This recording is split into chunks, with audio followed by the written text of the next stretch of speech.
মিয়া ভাই, আমি তো প্রেমে পড়ছি। কেউ কারো মায়ের প্রেমে পড়ে, কেউ আবার টাকার প্রেমে পড়ে, কেউ আবার তার কাজে প্রেমে পড়ে, কেউ আবার কারো কথার প্রেমে পড়ে।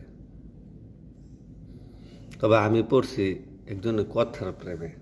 আবার আপনারা উল্টা ভাববেন না যে মেয়ে ভাইতে প্রেম করা শুরু করছে। না ভাই, ওই বয়স তো নাই এখন প্রেম করার। আমি কি প্রেম করতে পারি? প্রেমের বয়স নাই, এখন বয়স হলো মানে মায়া, মানে ওই যে কথার কথার প্রেমে পড়ছি, ভাল লাগে। তা আপনি প্রেমে পড়ছেন কোনটা? কমেন্টস করে জানাই দিন মিয়া ভাই, জানাবেন কিন্তু কমেন্টস কইরা, ঠিক আছে?